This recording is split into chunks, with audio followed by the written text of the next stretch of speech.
Welcome to Once Upon Yesterday, the podcast where we dust off the history books. I'm your host, James, and today we're tackling something that doesn't usually get people jumping out of their seats: laws. Now, I know what you're thinking. Laws don't sound nearly as exciting as gladiators, emperors, or epic battles. But hear me out, because laws are where the real power struggles happen. They're like the code running behind the screen of Roman society. And when that code was a buggy mess, the whole system glitched. Imagine living in a world where the rules weren't written down anywhere. You get hauled into court, and the judge, who just happens to be friends with the other guy, says, "Sorry, looks like you lose." You ask, "Wait, where's that written in the law?" And he smirks and says, "Don't worry about it." That's what life was like in early Rome if you weren't one of the elite. So, ordinary Romans, farmers, shopkeepers, soldiers, decided that enough was enough. They wanted the rules carved in stone, or in this case, bronze, so everyone could see them. No more secrets, no more whispered traditions, just clear laws laid out in the open. And what they created, the 12 tables, wasn't perfect. In fact, some of them were downright harsh. But they were revolutionary because they took the law out of the shadows and put it in the public square for everyone to see.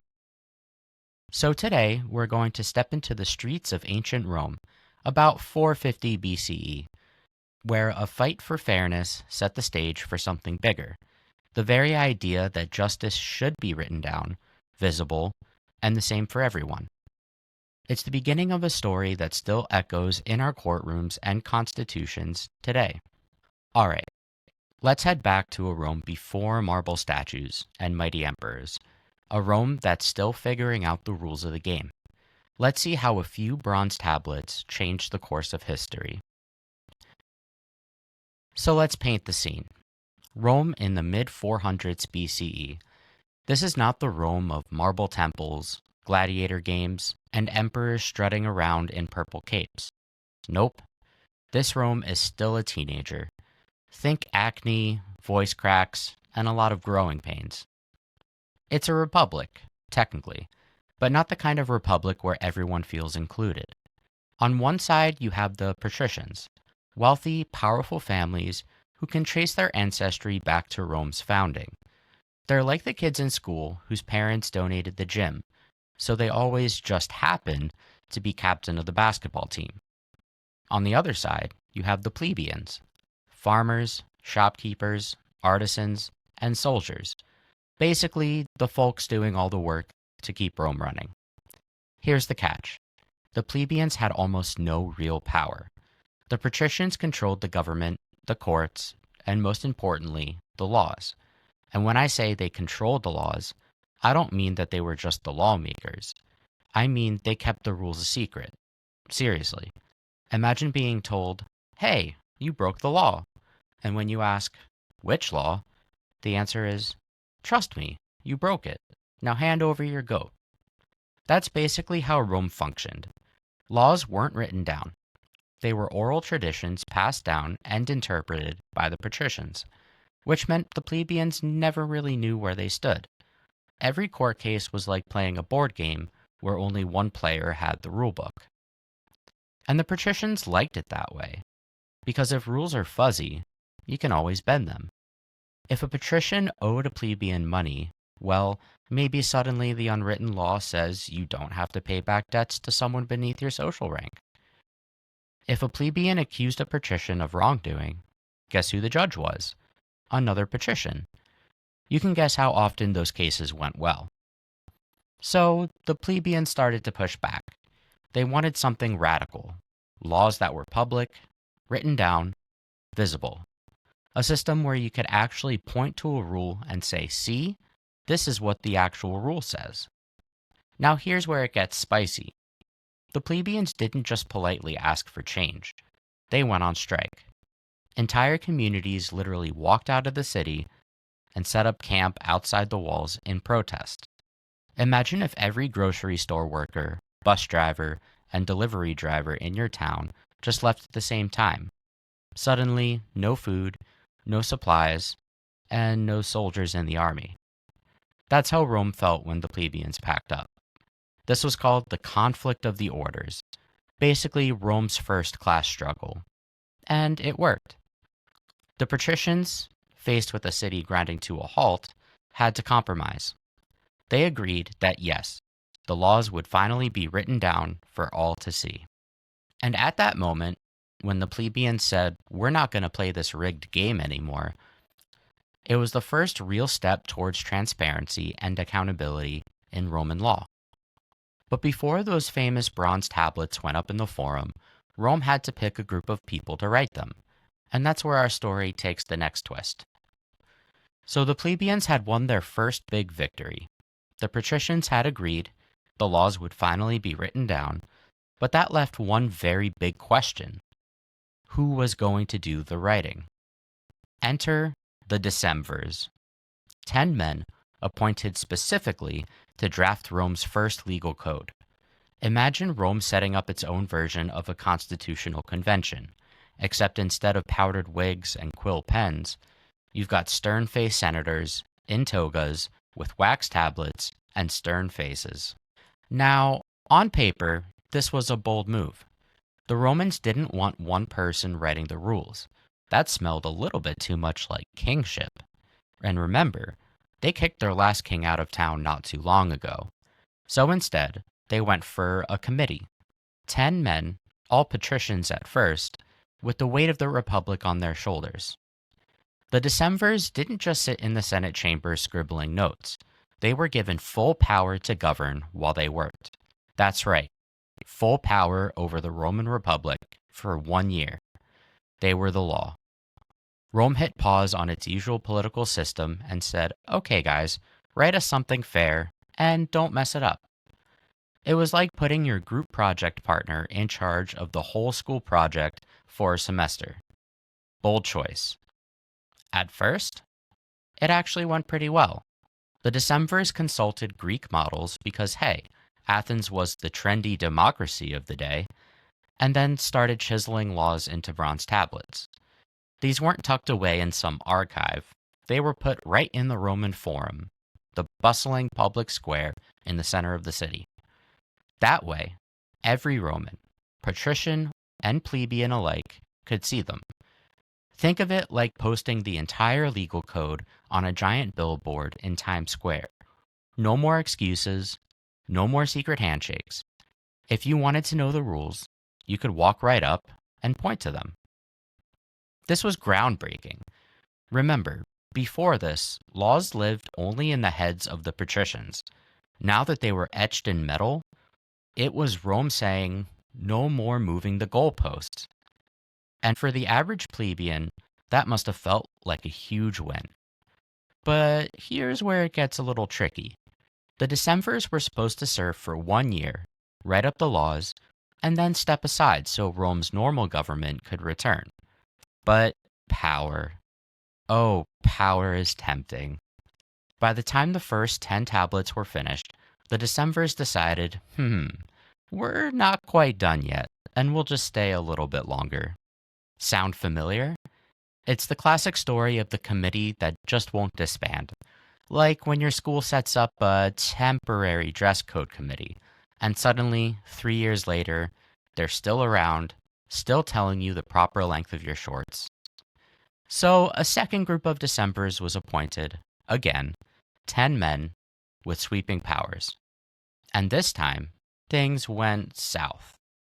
Instead of being reformers carving justice into bronze, some of these guys started enjoying their unchecked authority a little bit too much. They weren't just lawmakers, they were acting more and more like kings. Exactly what the Romans had fought to avoid in the first place. One in particular, Appius Claudius, would push things way too far. His actions would lead to scandal, tragedy, and an uprising that nearly broke the city apart. For now, picture it. Bronze tablets glinting in the Roman sun, crowds gathering around them to read the laws for the very first time, and a committee of powerful men realizing they liked the taste of authority, maybe a little too much. The 12 tables were being born, but so was a fresh political crisis. All right, so the Decemvirs are in charge. The bronze tablets are going up in the forum. And now the big reveal. What did those famous 12 tables actually say? Well, if you were expecting noble ideas like all men are created equal, or heartwarming lines like justice for all, think again. The 12 tables are not inspirational quotes you'd want on a classroom poster. They're more like the terms and conditions you scroll past when downloading an app, long and dry, and sometimes a little alarming. Let's start with debt laws. Table 3 dealt with what happened if you couldn't pay back money you owed. Spoiler, it wasn't pretty. Creditors had the right to seize you, drag you to court, and if you still could not pay, they would literally chain you up. They could even cut you into pieces and divide your body among multiple creditors. Yes, you heard that right. Now, historians debate whether that part was ever actually enforced, but the fact that it's even written down is pretty chilling. Imagine your student loans coming after you with a hacksaw. Yikes. Then there's family law.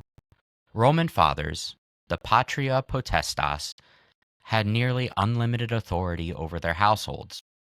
According to the tables, a father could sell his children into slavery. Not once, not twice, but up to 3 times before the law finally said, okay, that's enough. Maybe you should stop selling little Marcus. Can you imagine? Sorry, Timmy, you forgot to mow the lawn again. Guess who's going to the slave market today? Marriage got its own restrictions too. The 12 tables explicitly banned marriages between patricians and plebeians. Talk awkward romance drama. Picture young lovers gazing into each other's eyes, only to be told by the law, sorry, your social status doesn't match. Swipe left. Of course, this law didn't last forever, but at the time, it was a hard line dividing Rome's upper and lower classes. Then there's property law. Romans were very concerned with who owned what, and the 12 tables made rules about boundaries, trespassing, and theft. If you cut down someone's crops at night, execution. Steal something in broad daylight, you'd be beaten and enslaved. Unless you were under 14, in which case you would get a lighter sentence. Think of it as the first juvenile court. We also find court procedures in the tables. And honestly, these read like instructions for a board game. If you're summoned to court, you have to go. If you refuse, the plaintiff can physically drag you there. If you're too sick or too old to walk, the plaintiffs had to provide you with a donkey to ride. Yes, it literally says donkey. Somewhere in Rome, there was definitely a courtroom parking lot filled with tied-up donkeys waiting for defendants to bring to court. Oh, and let's not forget funeral laws. The Romans, practical as ever, banned excessive displays of mourning. Women were not allowed to wail or tear their hair out. No giant feasts bankrupting the family were allowed. Basically, keep it classy, people. Your uncle just died. But this isn't a Broadway show. Now here's the thing. A lot of these laws sound harsh, unfair, maybe even barbaric. And in many ways, they were. But the magic wasn't in the content. It was in the fact that they were public. For the first time, everyone in Rome could point to a rule and say, there it is, carved in bronze. That gave ordinary people leverage against the elite. Think of it like when your teacher finally posts the grading rubric online. Before, you never really knew what counted as an A. Now you can argue, hey, my essay did have a clear thesis statement. It's on the rubric. The plebeians now had that same power in court. They might still lose sometimes, but at least the rules were no longer a mystery, and they could point to them when they needed them. And let's give Rome some credit. The 12 tables became the building blocks of Roman law. Later generations would refine and expand them, but the ideas that the law should be written, public, and stable, that was a true revolution. So, yes, The details of the tables could be a little bit rough.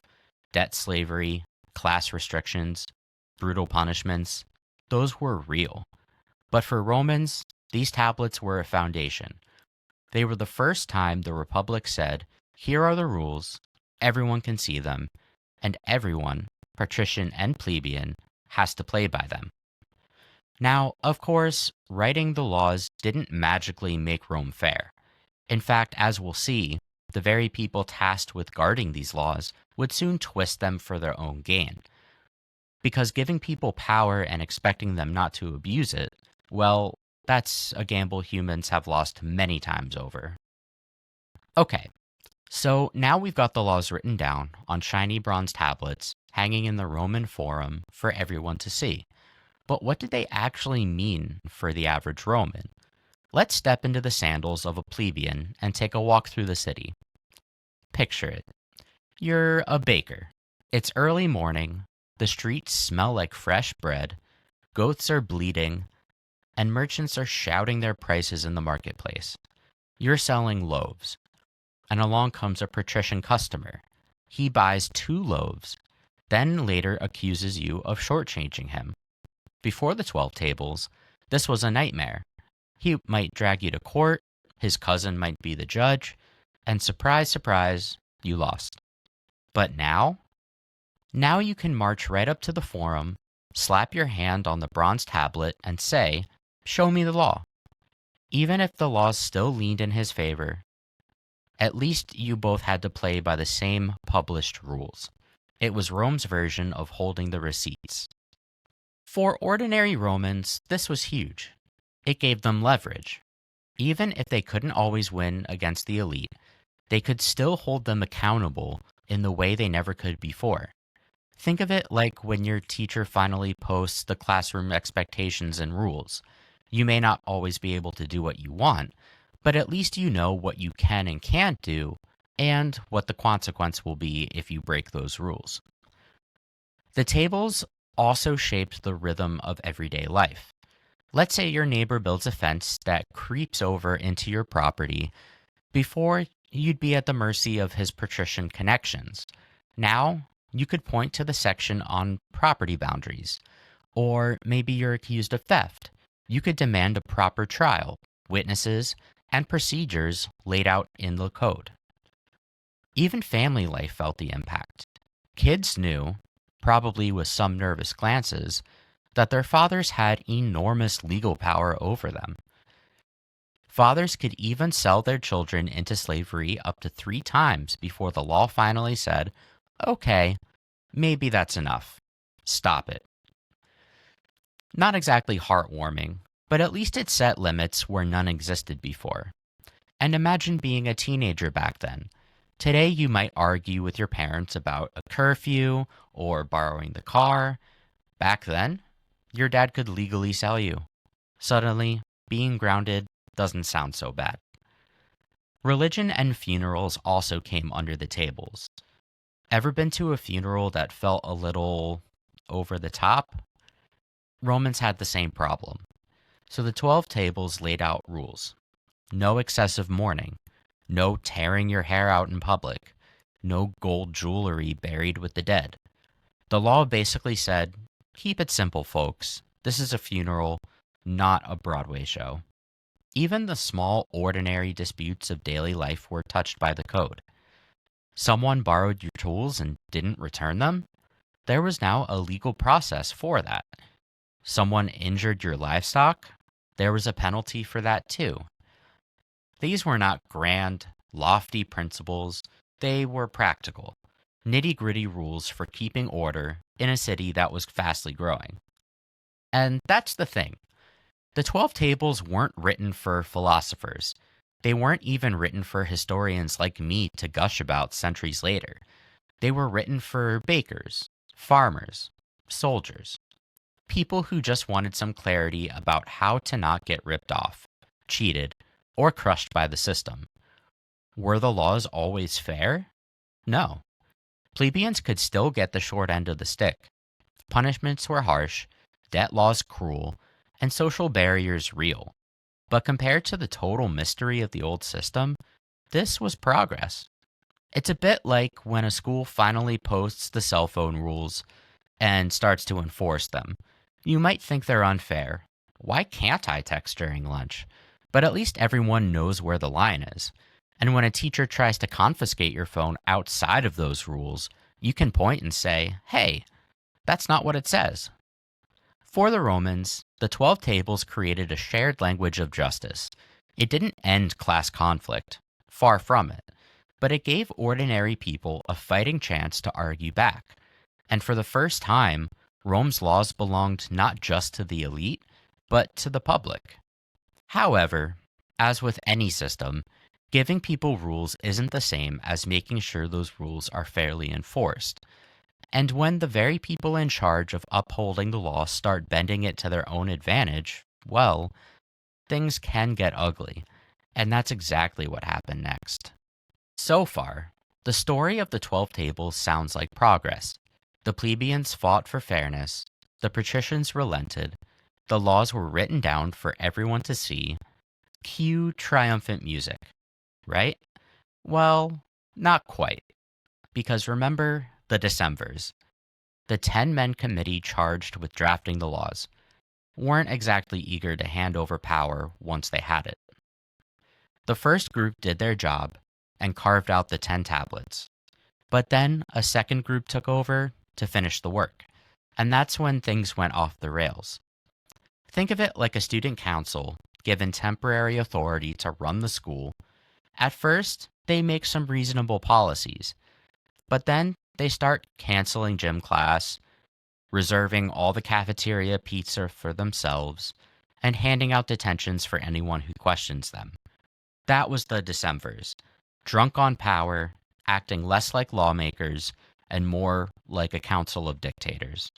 And at the heart of it all was Appius Claudius, the most notorious of the bunch. If this were a movie, he would be the villain who twirls his toga and smiles. He was ambitious, ruthless, and willing to bend even the new laws for his own desires. The story that finally broke Rome's patience centered on a young woman named Virginia. She was the daughter of a respected centurion, a free plebeian soldier named Virginius. By all accounts, she was intelligent, beautiful, and was promised in marriage to another plebeian. But Appius Claudius had his eye on her. Now, here's where the irony is thick. The 12 Tables were supposed to protect ordinary Romans from abuses of power, but Appius, one of the men who'd written them, twisted those laws to serve himself. He arranged for one of his cronies to claim in court that Virginia wasn't actually a free plebeian, but she was in fact a slave belonging to him. Picture the scene. The forum is crowded, people jostling to hear the case. Virginia stands there, terrified, while her father argues that she is in fact a free citizen. And who's the judge? Well, it's Appius Claudius himself, of course. Surprise, surprise, he rules in favor of his crony and declares that Virginia is in fact a slave and must be handed over. This wasn't just corruption. This was daylight robbery of a person's dignity and freedom, carried out by the very man entrusted to uphold justice. The crowd erupted in outrage. Virginius, realizing that there was no way to save his daughter from Claudius's abuse, made a terrible and desperate choice. He drew his soldier's knife and killed her himself, crying out that he would rather see her dead than dishonored. The forum fell silent, then angry, then furious. The plebeians, who had fought so hard for these laws, saw in Virginia's fate the truth. The Decemvirs had become tyrants. The 12 Tables might be written in bronze, but if the men in power twisted them, what good were they? This moment became a rallying cry. Just as they had done years earlier, the plebeians rose up. They marched out of the city, seceding once again, and demanded the abolition of the Decemvirs. Rome teetered on the edge of chaos. Eventually, the Decemvirs were overthrown, Appius Claudius himself was imprisoned and, according to some accounts, took his own life rather than face trial.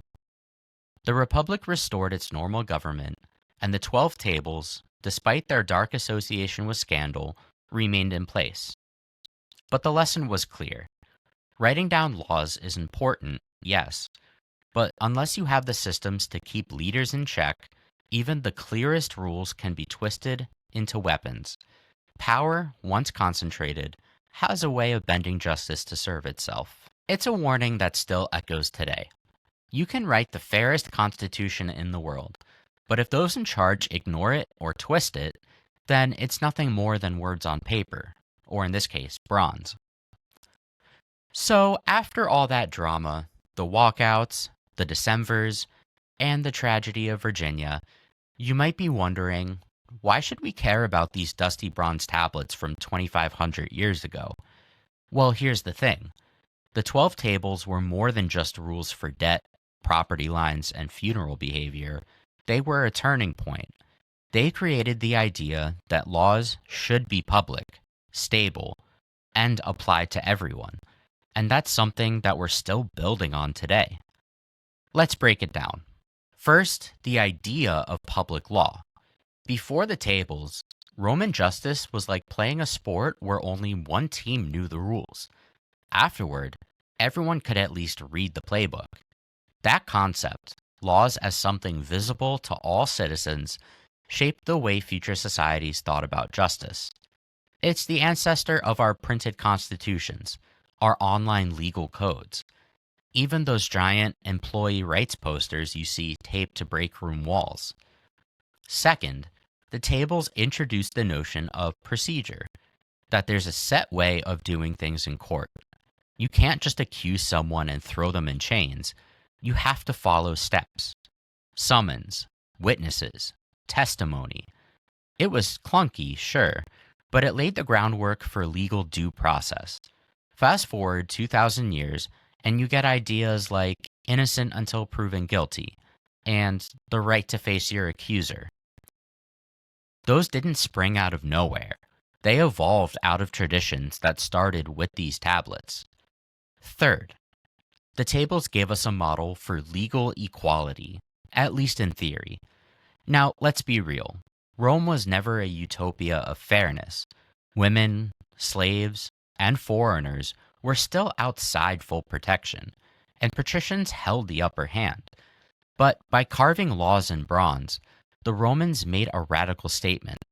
These rules don't just live in the heads of the powerful, they belong to the people. That spark of equality would grow, slowly, painfully, but still started here. Here's a modern analogy. Think about your workplace. Imagine if your boss could just make up new rules or policies on the spot, punish people however they wanted, and never had to explain why. That's the pre-12 Tables Rome. Now imagine there's an employee handbook. Maybe not perfect, maybe still with some unfair rules, but at least everyone can read it and say, hold on, that's not how it's written. That's the 12 Tables. Rules, consequences, and everyone was able to know what they were. And the legacy didn't stop with Rome. Later Roman law expanded and refined these ideas, eventually influencing medieval Europe, the Napoleonic Code, and modern civil law traditions around the world. In fact, if you live in a country today with written statutes, a constitution, or even just traffic laws, you are living in the shadow of those first bronze tablets. One Roman historian put it this way: the 12 Tables were the source of all public and private law. That's a big claim, but it's not an exaggeration. Without them, Rome might never have developed the kind of structured legal system that kept its sprawling empire running. And without that Roman legacy, our own ideas of rights, contracts, and justice might look very different. Of course, the story also comes with a cautionary note. Remember Appius Claudius?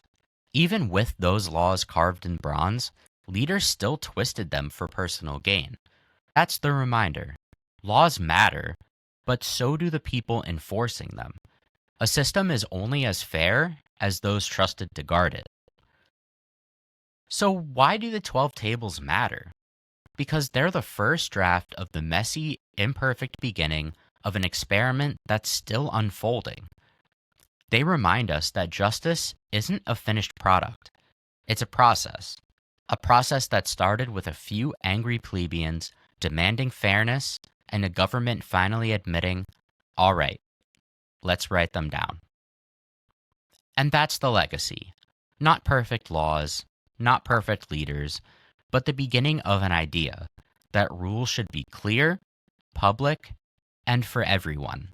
So let's step back and look at the story we've told today. The 12 tables weren't just about laws on bronze tablets. They were about power, about fairness, and about what happens when ordinary people demand to see the rulebook. Before the tables, Rome was a place where justice was like fog. You could feel it, maybe, but you couldn't grab a hold of it. The patricians kept the rules locked away in their own memories, changing them whenever it suited their needs. But when plebeians walked out, literally leaving the city until they were heard, they forced Rome to do something revolutionary, write it all down. And in that act, Rome changed. Were the laws themselves perfect? Not even close. Some were harsh, cruel, even absurd to our modern eyes. Fathers selling their kids, creditors chaining up debtors, class restrictions on marriage. It doesn't exactly scream justice for all, but the ideas that laws should be public, that was world-changing. And here's the thing. Law isn't just about rules. It's about trust. We agree to live by laws when we believe that they apply to everyone, not just a privileged few. The 12 tables didn't erase equality, but they did give Romans a common starting point, a foundation everyone could point to. That was the seed of something bigger, the belief that justice belongs to the public, not the powerful alone. And yet, the story also gave us a warning. Appius Claudius and the Decemvirs showed that even with written laws, leaders can twist them if they have too much unchecked authority. That tension between the rules themselves and the people enforcing them isn't just ancient history. It's still an issue that we face today. Written laws are one thing. Making sure they're lived out fairly, that's a real challenge. So why should we care about the 12 tables? Because every time we argue about fairness, whether it's in a classroom, a workplace, or a courtroom, we're echoing those same Roman debates. We're still trying to answer the question, who makes the rules and who gets to enforce them? And that's the story of the 12 tables, Rome's first attempt to make justice visible, carved into bronze for the whole city to see. A messy, imperfect beginning, but one that set the legal stage for centuries of law and order across the Western world. Now, next time on Once Upon Yesterday, we'll be staying in Rome.